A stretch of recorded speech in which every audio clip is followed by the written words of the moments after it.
Hello guys, welcome to the channel. I'm Jimmy and today we're going to be looking over the new reveals from the UK Games Expo. So let's begin. Up first we have Necromunda, and we have the law enforcement guys from Necromunda called the Palanite Enforcers. And I have to say, looking at the miniatures, I was kind of a bit confused when I first saw them. I thought maybe they were like sort of Space Marine or something along those lines. But then when I looked at them more, I kind of got a really big Gears of War vibe. They look like the Coalition Order of Governments, or the COG. I think it's mainly the big bulky shoulders and the helmets. Definitely, the helmet reminds me of Anthony Carmine from the first game, who sadly didn't last very long. And that's not spoilers, the game is probably 13 years old now. I have to say, I do like these guys. I love the bulkiness of the armour. They look clean as well. Hope you know what I mean by that. They look clean, tidy. They look like the good guys. Let's be honest. I have to say, I do really like them. I think that is probably because they remind me of Gears of War, and it was one of my favourite franchises. So yeah, so I'm going to have to put it down to that. Will this get me to start a Necromunda gang? Maybe, maybe not. I'm not 100% sure yet. I think Warcry is definitely going to be the game that is sort of like this that will probably get me into these type of games a lot more. But more on that a little bit later on. But up next now we have Blood Bowl. So the Athlon Avengers has hit our screens. These guys were teased at the Warhammer Fest earlier this month. And apparently the Wood Elves are back with a vengeance.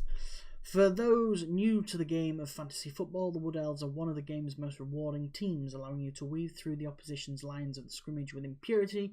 If you're looking to make impossible passes, breach the most impenetrable of cages, and score frankly ridiculous touchdowns, this is the team for you. And to be fair, even on the video games, they are the elven races anyway. Have that high agility, they can just get past anybody, man. You're not hitting them guys for days. As for the miniatures, I do quite like a few of the poses here. There's one or two that I don't really like, and that is the guys that are jumping up. Like, I can tell they're jumping up for the ball, but it kind of looks like they're falling over from being kicked or something, and doing a really feminine dive, a bit like most football players or soccer players to you Americans. That we see in the Premier League when they go down rather awkwardly. I have to say, though, I quite like the branch heads, and they do have an extract here where they say that this kit is the most customizable in Blood Bowl, packed with optional heads and faces that let you personalize your team to your preference. Now, I think that's great for Blood Bowl. On pretty much every pack I've bought, they seem to be quite static, and there's nothing to it, so everybody else has an orc, an orc team or human team or a Skaven team or whatever. They're in the same poses, and it's a bit generic. It's a bit boring. But I have to say, if this is the way they're moving with Blood Bowl, I'm really happy with it. So yeah, anyway, next up we have Warcry. So we are being previewed a new warband, essentially, called the Corvis Cabal. Now, I think it's a bit lazy in the name. You know, you've got pretty much a Primarch name there, and then a Dark Eldar thing, and then the actual miniatures themselves are birds. But at the same time, I do actually really like these guys. I think they look really unique and cool, and I love how everybody basically has a bird head, and there's bird bones everywhere. There's even a guy flying, or looks like he's trying to fly, with wooden bird legs and wings and whatnot. It bamboozles me, but it looks cool. I really do think the rule of cool here is very well done. Will I get these guys? Nope. I think the Splintered Fang, or the Snaky People, are the warband I'm going to go for this. But, you know, if somebody wanted to collect these guys, I don't blame you. The miniatures are really, really nice. By the looks of it, they're going to be played using stealth, guile, and unnatural cunning to claim victory in the Bloodwind Spoil. And at the same time, their history, let's just quickly go over that. These guys worship chaos as a vast, black-feathered bird known as the Great Gatherer, offering trophies stolen from their victims to the strange deity. The Corvis Cabal have come to Varenspire to seek the patronage of the Archeon. who they see as the avatar of the Great Gatherer. So yeah, and then like I said earlier, they should be played in a stealthy mode. What that'll mean, don't know yet, because we don't know the rules for Warcry. But yeah, do like them. Pretty cool. Sorry, this has gone on a bit of a ramble, but I really am looking forward to Warcry if you've seen any of my other videos. Right, anyway, let's move on to Blackstone Fortress. So we have a new chapter to Blackstone Fortress, and it's called Escalation. In this latest expansion, the Obsidious Malex has gained control of a portion of the alien space station's apocalyptic power, and now threatens to bring it to bear against his enemies. Before you were battling for treasure, now you're battling for survival. And for a player that hasn't really played the Blackstone Fortress games, I don't know the story, but I have to say the new miniatures for this are absolutely stunning. And they've got a Chaos Cult here, which I can't remember if I've seen the name already.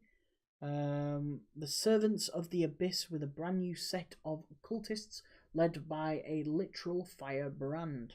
These guys feature more occult and barbarous aesthetic than their traitor guard brethren from the main set, helping shed some light on the dazzling diversity of the Slaves of Darkness.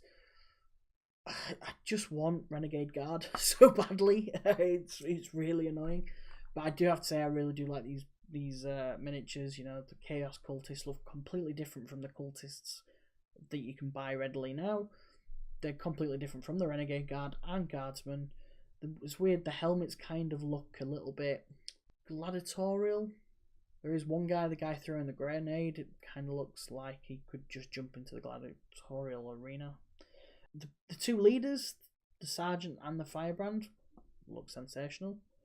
Cannot knock them. They've got enough iconography to so you know what they are and what they do, how bad they are. I really do like these guys. Aside from the new awesome looking Chaos Cultists, you also get 4 new explorers or adventurers to this set, them being a Crusader, a Primaris Psyker, a Tech Priest, and by the looks of it, a Rogue Trader with a sword for a leg. I'm guessing they've watched Kingsman for that. And a Servitor, which no doubt belongs to the Tech Priest. It says here, Escalation will be the first time fans from outside of the US and Germany can get their hands on these models. If you do live in the US or Germany, you'll be able to still get them in Combat Arena. So yeah, that must be a game unique to those two countries. Yeah, what can I say? The miniatures look great. As for the story wise, you know, I'm not going to be all that bothered because I don't play Blackstone Fortress. But knowing that these models are coming out on the market, I have to say I do quite like them. So that does it for day 1 for the Games Expo in the UK. Please hit that like and subscribe button for more news, updates and general Warhammer chat. Yep, if you made it all the way through this video, please put 8 to 9 down in the comments so I know you've made it all the way through. And I will see you on the next video. So, goodbye.